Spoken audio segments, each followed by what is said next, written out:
저는 간혹 이런 생각을 합니다.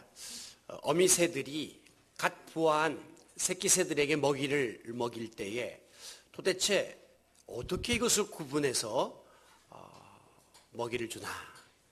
이렇게 6마리가 입을 쫙쫙쫙 벌리고 있으면 위에서 보면 다 그놈이 그놈 같고 그놈이 그놈 같아서 방금 전에 먹은 새끼가 어느 건지를 알고 과연 골고루 먹이를 가져다 줄 수 있을까.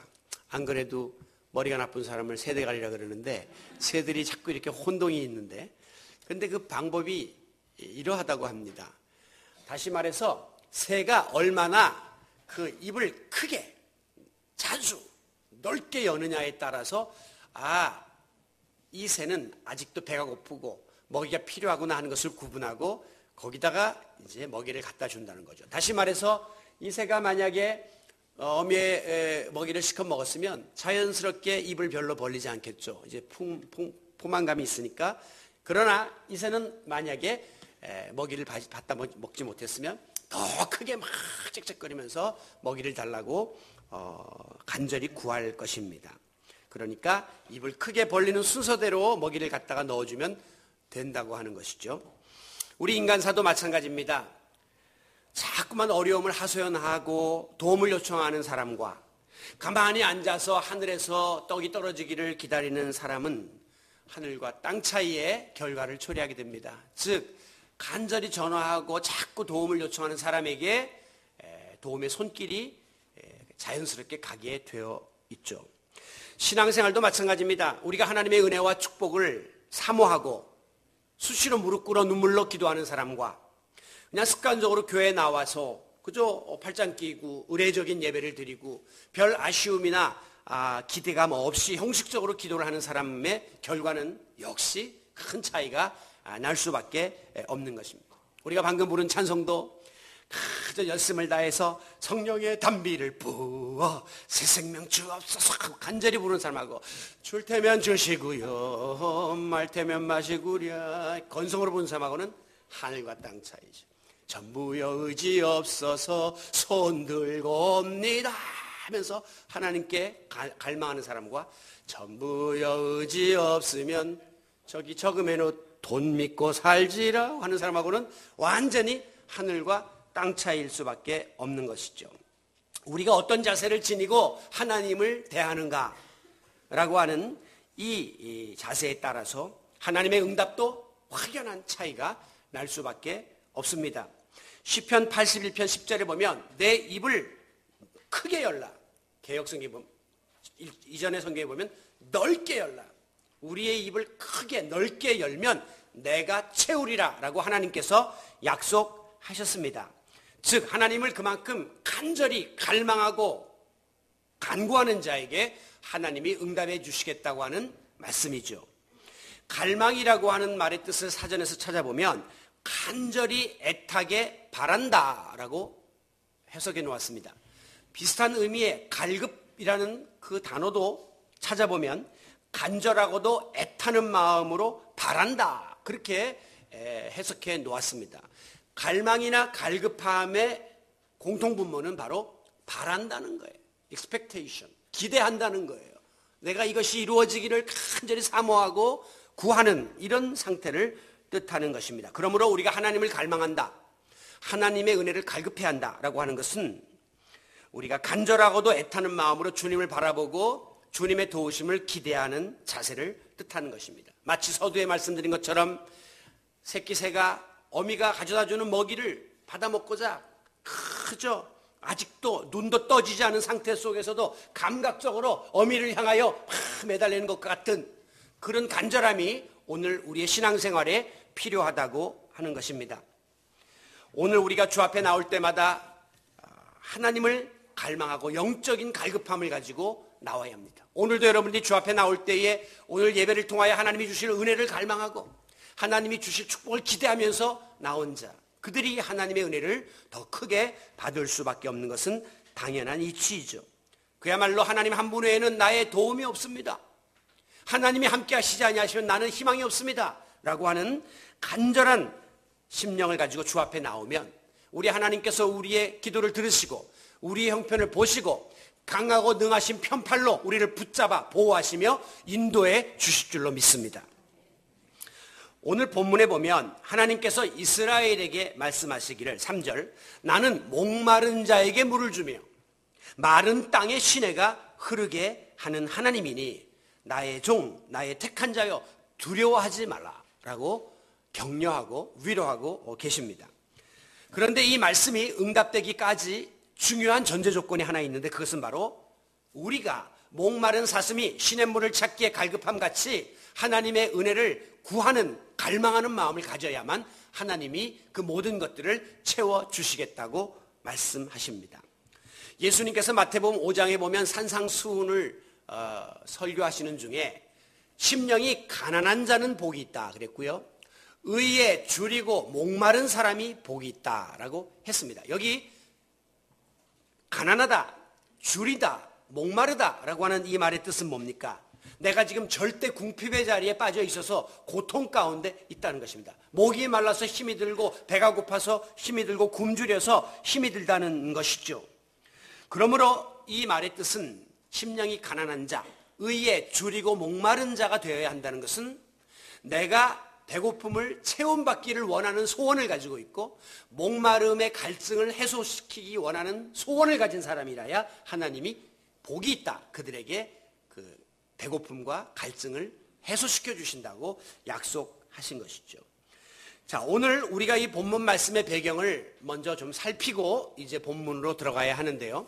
이 본문의 배경을 살피려면 거슬러 올라가서 창세기에 나오는 이 야곱과 에서의 이야기로 이제 거슬러 올라가 보아야 합니다. 아브라함이 100세 때 하나님의 은혜로 이삭을 얻게 되죠. 그리고 이삭도 이제 두 아들을 동시에 쌍둥이로 얻게 됩니다.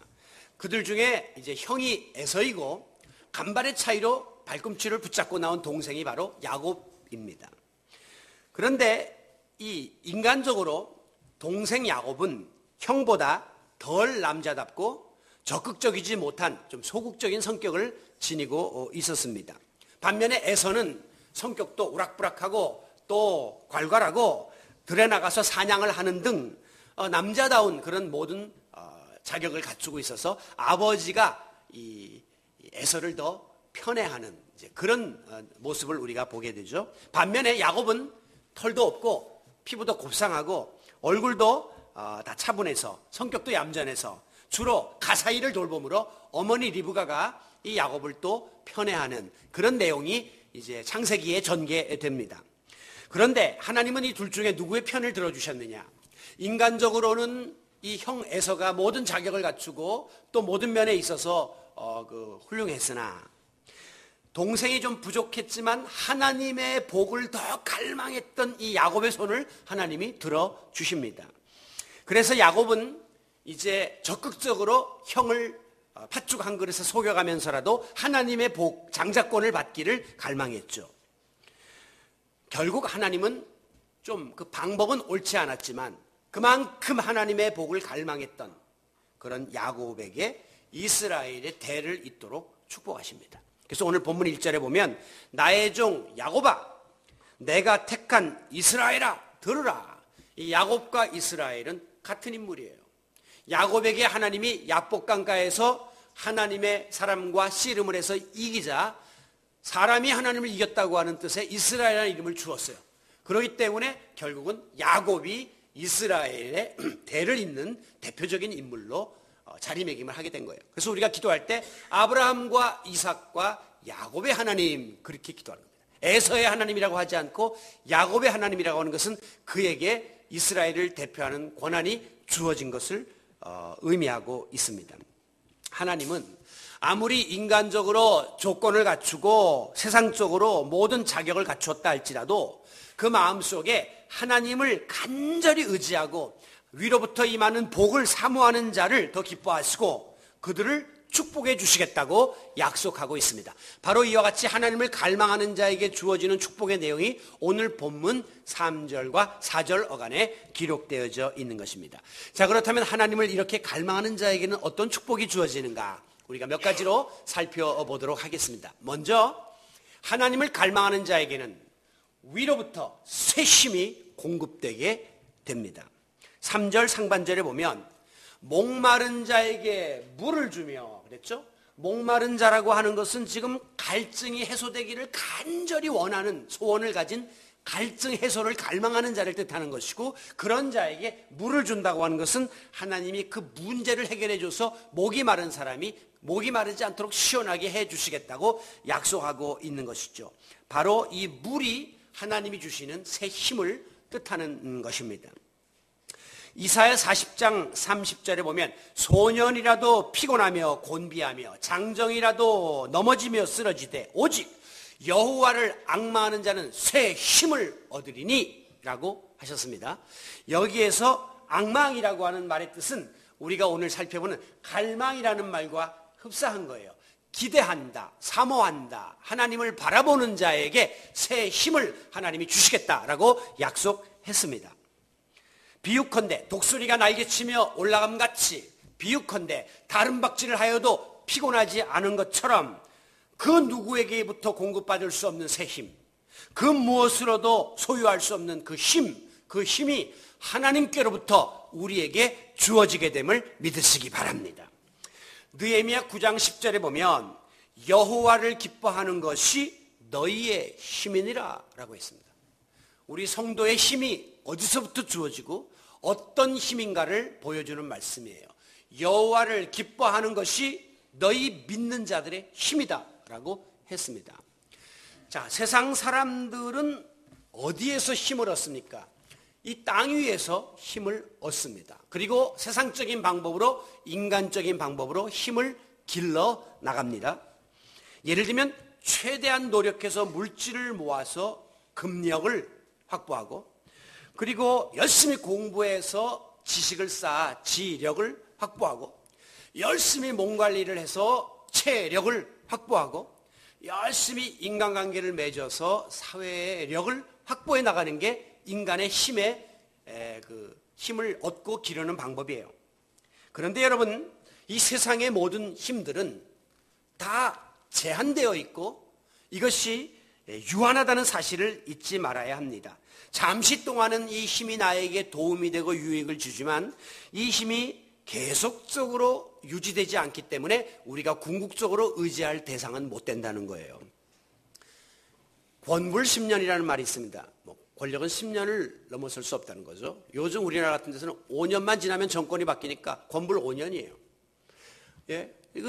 우리나라 대통령의 형으로서 오선위원을 지내고 정말 만사 형통이라고 모든 일은 그 형을 통하지 않으면 안 된다고 불렸던 그분이 또 지금 부정한 일에 연루되어서 또 소환이 된다고 합니다. 나이가 80인데 만약에 또 지금 와서 어려움을 당한다면 참 그 말로가 비참하지 않겠나 생각해 봅니다.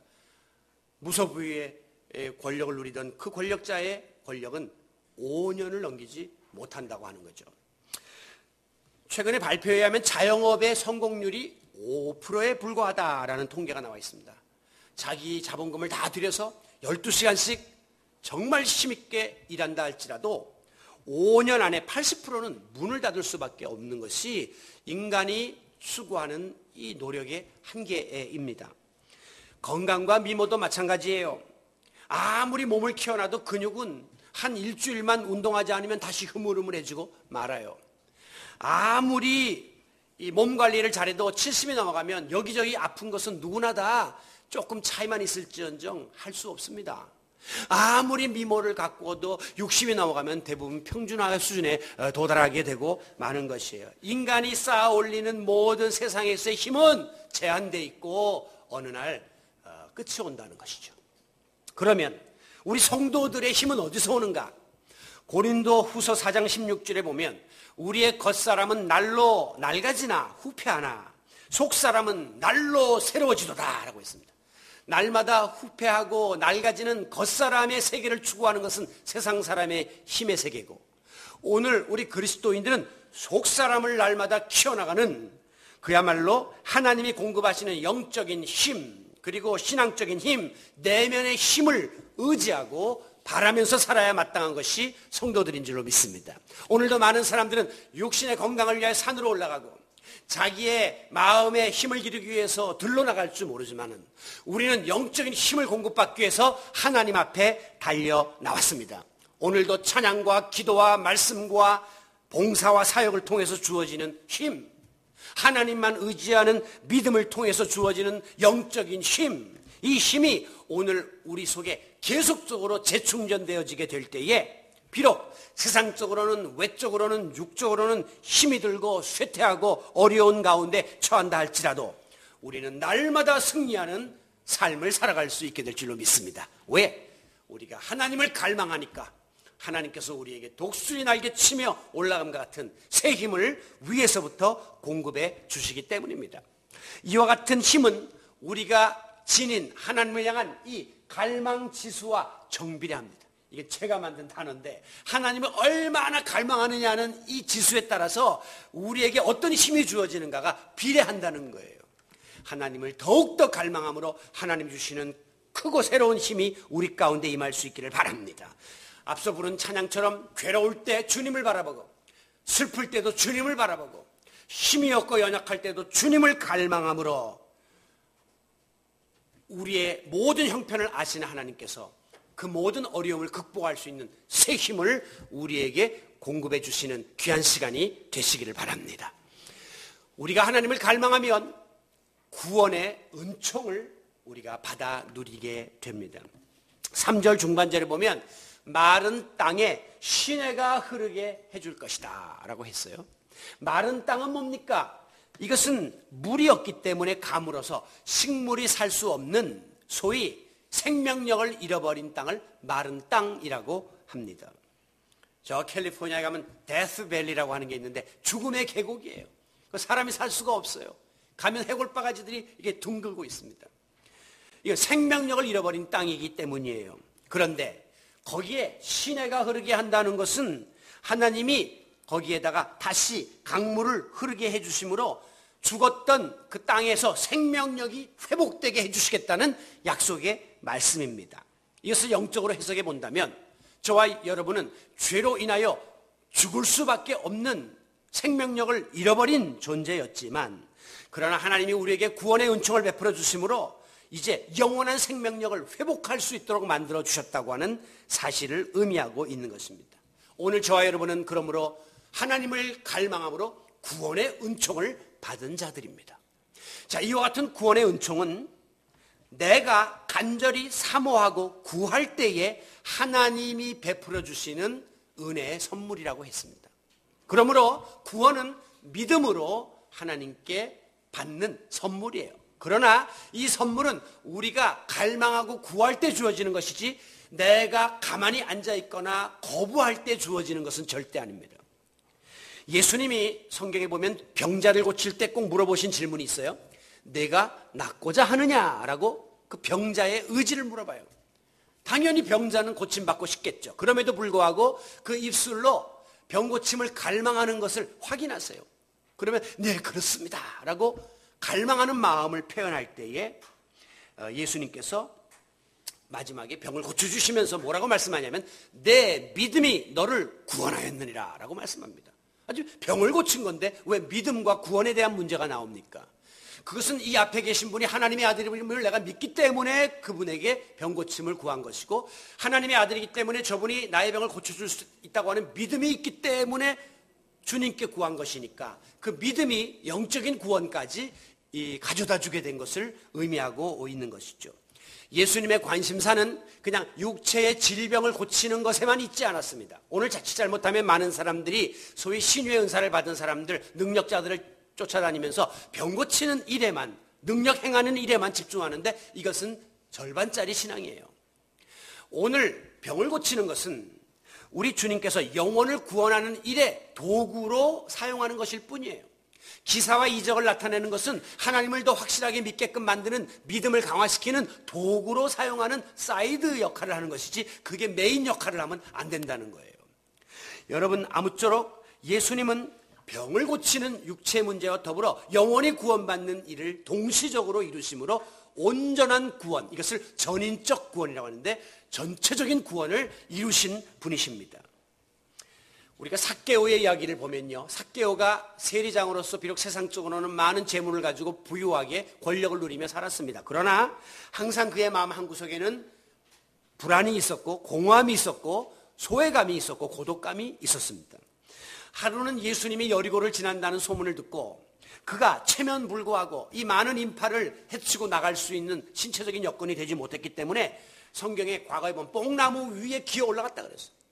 지금 성경에 보면 무화과 나무라고 표현하고 있습니다. 무화과 나무 위에 올라갔습니다. 무엇을 의미합니까? 예수님과의 만남을 갈망했던 것이죠. 예수님과의 눈빛이 마주치기를 갈망하면서 거기에 올라갔습니다. 바로 그 순간 예수님은 삭개오를 올려다보시면서 삭개오야 내려오라. 내가 오늘 네 집에 유하여야 하겠다라면서 오늘 이 집에 구원이 이르렀다고 구원을 선포하십니다. 구원을 갈망했던 삭개오는 예수님과 눈빛이 마주치면서 구원의 은혜를 입었고 죄사함을 얻었고 그리고 더 나아가서 그 공허하고 허전하고 소외되었던 마음이 자유를 얻는 역사가 일어나게 된 것이죠. 전인적 구원이 삭개오에게 임한 겁니다. 예수님이 십자가에 매어 달릴 때에 두 강도가 함께 달렸습니다. 그런데 마지막 순간에 이 오른쪽에 있는 강도는 예수님에게 간청하기를 예수여 당신의 나라에 임하실 때에 나를 기억해 주세요 라고 간절한 마음으로 자기의 죄사함을 갈망한 거예요. 예수님께서는 그를 향하여 오늘 내가 나와 함께 낙원에 있으리라 라면서 죄사함을 선포하시고 구원을 허락해 주셨습니다. 이와 같이 하나님을 갈망하는 자, 하나님을 바라보는 자, 하나님은 기필코 구원의 은총을 허락해 주십니다. 설령 우리의 죄가 주홍같이 붉을지라도 양털같이 희게 해주시고 진홍같이 붉을지라도 눈보다 더 희게 깨끗하게 사해 주시겠다고 이사야 1장 18절에서 확인해 주고 있습니다. 오늘 저와 여러분은 바로 주님의 은혜를 갈망함으로 죄사함 받고 오늘 하나님의 백성 되어 이곳에서 하나님께 예배드리고 있음을 감사하시기 바랍니다. 이와 같은 자들에게 주어진 하나님의 보너스 특권이 무엇이냐? 환난 날에 나를 부르라 내가 너를 건지리라 라고 시편 50편 15절에서 약속해 주고 있는 것입니다. 우리가 구원받은 하나님의 백성임에도 불구하고 우리에게 어려움이 옵니다. 낙심이 옵니다. 절망이 옵니다. 그러나 이제 우리에게는 하나님을 부를 수 있는, 하나님을 바라볼 수 있는, 하나님을 갈망할 수 있는 특권이 주어졌습니다. 오늘도 그 주님을 바라보고 갈망할 때에 하나님께서 우리를 그 어려움 가운데서 건져내 주시고 깊은 수렁에서부터 끄집어내 주시는 기적적인 구원의 은총을 허락해 주실 줄로 믿습니다. 오늘 우리가 하나님을 갈망하면 세 번째로 성령 충만함을 받게 됩니다. 3절 나의 영을 내 자손에게 주리라. 그 다음 넘어가면 나오죠. 나의 영을 내 자손에게 부어주겠다라고 말씀하고 있습니다. 스가랴 4장 6절에 보면 이는 힘으로 되지 아니하고 능으로 되지 아니하나 오직 나의 영, 하나님의 영, 성령으로 되느니라 라고 있습니다. 힘으로 안 되고 능으로 안 된다는 인간의 노력과 인간의 어떤 힘으로는 불가능한 일이라 할지라도 하나님이 개입하시면 능히 가능함을 보여주고 있는 것이죠. 오늘 우리들이 이 험한 세상을 그리스도인으로서 어떻게 승리하며 살아갈 수가 있습니까? 내 힘과 의지는 약하고 세상은 험합니다. 오늘 우리가 승리하는 삶을 살기 위해서는 성령 충만이 필수임을 믿으시기 바랍니다. 이건 필수예요. 이건 옵션이 아니에요. 자동차에서 뭐 에어컨을 단다든가 뭐 이렇게 자동문을 설치한다든가 뭐 카세트 그 세트를 집어넣는다든가 이거는 옵션이에요. 그거 없어도 자동차 가는데 지장 없어요. 그러나 엔진 파트를 뜯어낸다든가 핸들을 뜯어내면 그 차는 움직일 수 없습니다. 마찬가지로 성령 충만은 우리의 신앙생활에 있어서 엔진과 같은 거예요. 이거 없으면 안 돼요. 성령 충만 없으면 힘 있는 성도의 삶을 살아갈 수가 없다고 하는 거죠. 오늘 우리가 하나님의 영을 힘입기 위해서는 그러므로 그저 교회에 왔다 갔다 아무리 연수가 많아져도 하나님의 영을 우리들이 받지 못하면 그 신앙은 하나의 껍데기 신앙이 되고 맙니다. 여러분 성령 충만은 그냥 때가 되면 저절로 우리에게 임하는 것이 절대 아닙니다. 사모하고 갈망하는 자에게 주어지는 성령의 은사예요. 예수님께서 마지막에 승천하시기 전에 사도행전 1장 4절에 보면 너희는 이 예루살렘을 떠나지 말고 내게 들은 바 아버지의 약속하신 것을 기다리라. 그게 성령이에요. 성령 충만을 기다리라 그랬어요. 성령을 사모하고 갈망하라고 했습니다. 이 말씀은 성령 충만은 기대하는 자에게 주어지는 것을 암시하신 거죠. 이에 초대교회 성도들이 이 주님의 약속을 굳게 붙잡고 성령을 갈망하며 간절히 기도했습니다. 그들이 성령 충만을 위해서 기도했습니다. 그랬더니 마침내 오순절 날이 이름에 성령의 강림을 체험함으로 강력한 주님의 군사로 거듭나게 되었습니다. 우리가 의아롭게 생각하는 것은 예수님이 사도행전 1장 4절에서 너희는 예루살렘을 떠나지 말고 내게 약속하신 바 성령을 기다리라 하는 말씀을 들은, 그리고 너희는 땅끝까지 내 증인이 되라 하는 말씀을 하고 승천하셨거든요. 그때 거기에서 예수님의 이 말씀을 들은 사람이 몇 명이냐? 500문도라고 성경은 기록하고 있어요. 500명이 그 말씀을 들었어요. 그런데 정작 사도행전 2장에 가서 성령 충만을 경험하는 그 자리에 있었던 사람이 몇 명이냐? 120명에 불과했어요. 그러면 약 380명은 어디로 간 것입니까? 그들의 마음에는 기대감이 없었습니다. 갈망함이 없었습니다. 그렇기 때문에 기다리지 않았습니다. 그래서 뿔뿔이 다 자기의 일터로 돌아간 거예요. 그러나 기대감이 있고 갈망하는 마음이 있었던 120명이 결국 성령 충만의 주인공이 되었고, 그들이 나가서 복음을 전하면서 복음 전도의 불쏘시개가 되는 놀라운 역사가 일어나게 된 것입니다. 여러분, 우리가 왜 성령 충만 받아야 됩니까? 왜 성령 충만을 갈망해야 합니까? 그것은 성령 충만을 통해서 우리가 체험적 신앙을 소유할 수 있기 때문입니다. 거기 가본 사람과 안 가본 사람은 하늘과 땅 차이의 식견을 가지고 있어요. 예루살렘에 가서 직접 성지순례를 통해서 우리가 마가의 다락방을 갔다 온 사람은 설교할 때 여러분 제가 지난번에 마가의 다락방에 가보니까 하면서 권위 있게 말할 수 있으나, 거길 가보지 못한 사람은 마가의 다락방이 있다고 합니다. 거기 가면 한 100여 명이 앉을 수 있는 크기라고 합니다. 합니다밖에는 못해요. 가본 사람은 자신 있게 이야기할 수 있다면, 내가 만난 예수 그리스도, 내가 체험한 성령 체험 있는 사람은 힘 있는 신앙생활을 할 수 있으나, 그러나 체험이 없는 사람은 매일 아무개 목사님이 그러는데 이렇다 합디다, 누가 와서 간증하는데 이렇다 합디다, 나는 아직 그 체험이 없기 때문에 그 세계에 들어가지 못했습니다. 힘이 없는 신앙생활을 할 수밖에 없는 것이죠.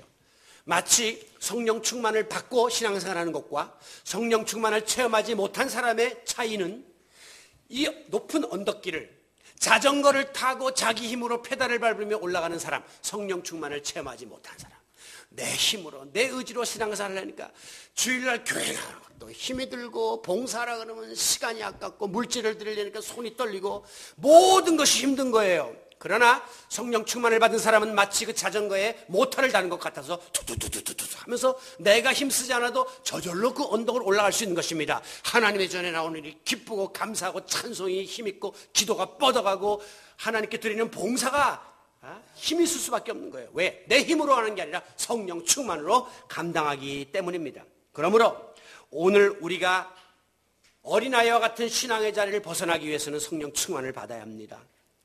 수박 겉핥기식의 신앙생활의 자리를 탈피해야 합니다. 수박을 겉핥으면 뭐합니까? 그 무슨 맛입니까?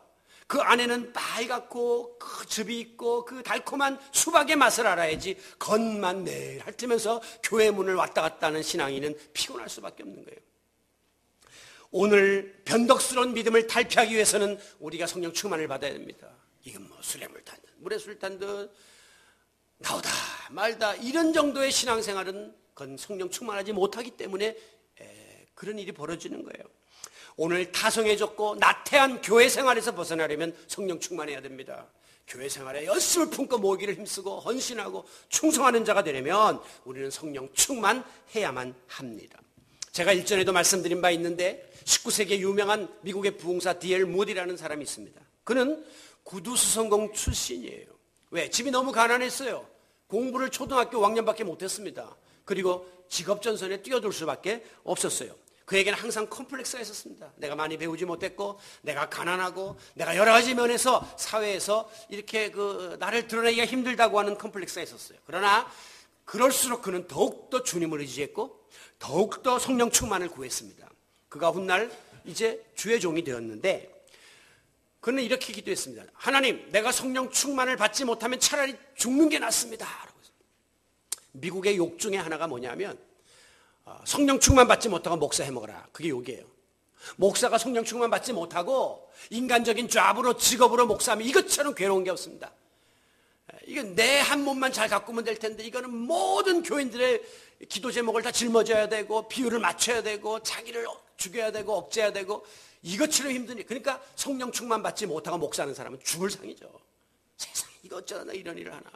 그러나 성령 충만하면 너무 감사합니다. 내가 나 한 몸을 위한 삶이 아니라 모든 성도들을 품고 지내게 하시니 감사합니다. 토요일 밤에는 가슴이 벌렁벌렁해. 내일 또 우리 성도들이 여기 많이 모이게 될 것이고 성도들과 함께 나누는 인사가 기대되고 그들과 함께 나눌 찬양과 이 모든 것을 고르고 다 심려를 기울여서 준비하면서 밤을 치세요. 마음이 들떠갖고.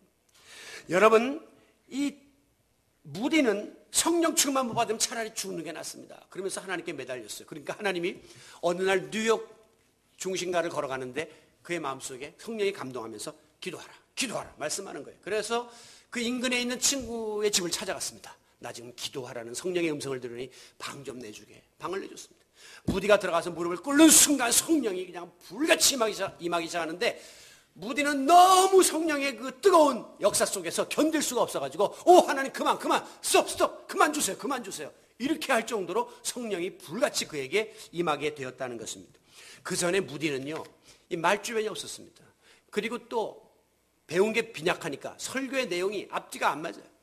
어떤 때는 문법도 틀려. 그러니까 교인들이 막 쪽지 올려. 목사님 이게 틀렸어요. 목사님 이게 뭐예요? 설교 끝난 다음에 매일 핀잔 받아요. 무디가 매일 아주 그냥 위축돼 살았습니다. 외모도 키가 작고 목소리도 코맹맹이 소리로 설교를 매일 한다고 생각해보세요. 얼마나 교인들이 깝깝합니까? 갖추질 못한 사람이에요. 모든 것에서. 그런데 성령 충만을 받고 나니까 강력한 복음의 증인으로 변신합니다. 무디가요 훗날 실력 있는 성경학자가 됐습니다. 초등학교 5학년 출신 성경학자. 왜? 성경을 새벽 4시부터 그냥 하루 종일 꿰뚫어 보니까 세상 대학에서 배운 사람보다 성경 박사가 된 거예요. 지금도 미국 시카고에 가면 모디 바이블 인스티튜트라고 하는 이 신학교가 있습니다. 다른 신학교들은 세미나리라고 하거든요. 일반적으로 학문을 공부하는. 여기는 바이블 인스티튜트, 성경학교야 지금도. 그런 학문적인 거 배우는 게 아니라 성경 말씀을 그냥 파는 그런 학교로 지금까지 명성을 날리고 있습니다. D.L. 무디가 주일학교 창시자입니다. 지금 우리는 교회학교라 그러지만 옛날엔 썬데이 스쿨이라고 주일학교라 그랬는데 주일학교가 D.L. 무디 때부터 시작됐어요. D.L. 무디가 주일학교를 모으면 1000명의 아이들이 모였다고 합니다. 그리고 D.L. 무디가 유럽과 미국 전역을 다니면서 복음을 전하게 되었는데 D.L. 무디의 설교를 들은 사람이 2억에 해당합니다. 2억 명이 그 설교를 들었습니다. 여러분 그 빈약하고 보잘것없었던 구두성공 출신의 그 D.L. 무디가 이 엄청난 일을 할 줄 누가 알았습니까? 어디서 비롯된 겁니까? 박사학위를 받았나요? 아니요. 성령 충만을 받은 겁니다. 하나님께서 함께 하시면 하나님의 영이 우리 가운데 임함으로 나의 약점도 나의 허점도 나의 한계도 뛰어넘는 그런 역동적인 신앙생활을 할 수 있음을 믿으시기 바랍니다. 오늘도 하나님의 은혜를 갈망하는 자에게 하나님은 이 같은 축복을 허락하십니다. 마지막으로 우리가 하나님의 은혜를 갈망하면 하나님은 하늘의 복을 우리들에게 쏟아부어 주신다고 약속하고 있습니다. 3절 하반절 나의 복을 내 후손에게 부어주리라. 내 복을 주겠다라고 약속하십니다. 4절에 보면 불 가운데 솟아나기를 시냇가의 버들이 무성한 것처럼 해주겠다라고 약속했어요. 여러분 버드나무가 시냇가에 심기면 이거는 엄청난 축복입니다. 저 산 위에 있으면 비가 오는 것에 따라서 버드나무가 그냥 시들시들해지고 굉장히 고통을 당하지만 시냇가에 뿌리를 뻗으면 그냥 수시로 수분을 흡수하기 때문에 가장 풍성한 그런 상태를 묘사하고 있는 것이에요.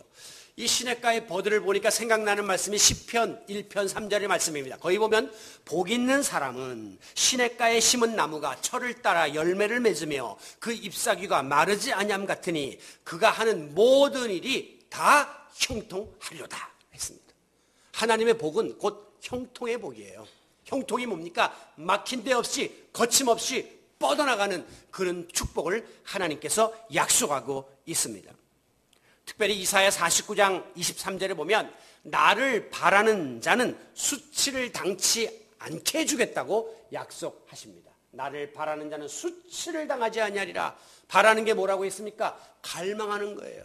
바라는 게 뭡니까? 악망하는 거예요. 그분을 쳐다보는 거예요. 삭개오처럼 주님의 눈빛을 마주치려고 쳐다보는 그런 자들은 수치를 당하지 않고 망신을 당하지 않고 멸망당하지 않도록 하나님께서 책임져 주시겠다고 했습니다. 더구나 우리 당대뿐이 아니라 시편 37편 25절에 보면 의인의 자손은 걸식함이 없다.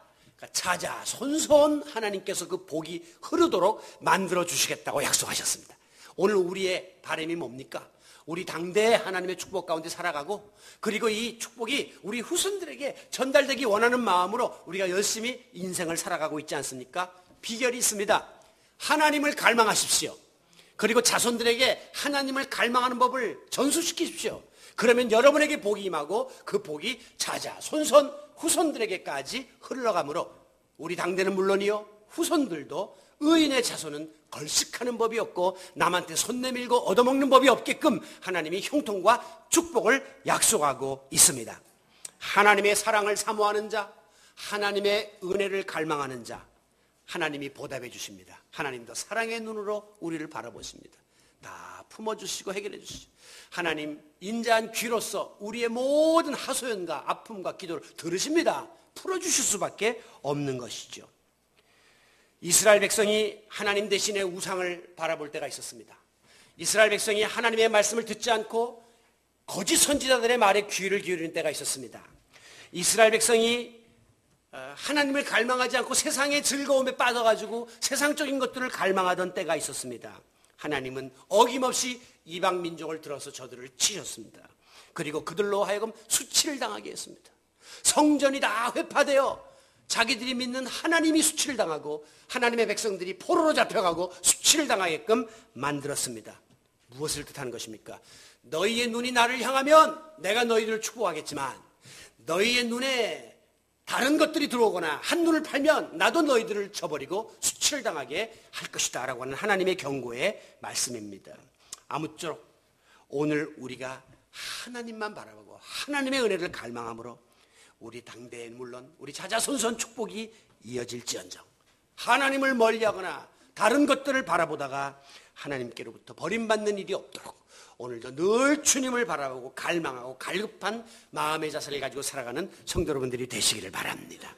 사무엘상 2장 30절에서 하나님 말씀하시기를 나를 존중히 여기는 자를 나도 존중히 여기고 나를 멸시하는 자를 내가 경멸하리라. 우리가 하나님을 존중하면 하나님도 우리를 존중해 줄 것이고 우리가 하나님을 멸시하고 우습게 여기면 하나님도 우리를 경멸할 것이라고 분명히 말씀하고 있습니다. 오늘도 하나님을 사모하고 하나님을 바라보고 하나님을 찾고 하나님을 기대하고 하나님을 갈망하면 하나님께서 같은 은혜로 우리에게 다가오셔서 우리를 인도하시고 보호하시고 축복해 주실 것입니다. 사랑하는 성도 여러분, 오늘 우리는 무엇을 바라보며 살고 있습니까? 오늘 우리는 누구에게 기대하며 살고 있습니까? 세상의 모든 것들은 신기루와 같아서 실체가 아닙니다. 앞서 말씀드린 것처럼 권력도 재력도 지력도 인간관계도 다 사라질 때가 옵니다. 우리가 기대했던 그 사람도 우리가 100번 100% 기대할 수 있는 대상이 못 됩니다. 세상에 그 무엇도 그 누구도 진정 우리의 사모할 자가 못 됩니다. 그렇다면 우리가 바라봐야 될 분은 누굽니까? 내 진정 사모하는 주 예수 그리스도, 그리고 서두의 영상에서 보신 것처럼 믿음의 주여 온전케 하시는 예수를 바라봄으로 또 그분의 은혜와 그분의 그 도우심을 간절히 갈망하는 우리 성도 여러분들이 되시기를 바랍니다. 그리할 때 하나님은 우리에게 놀라운 축복을 약속하고 있습니다.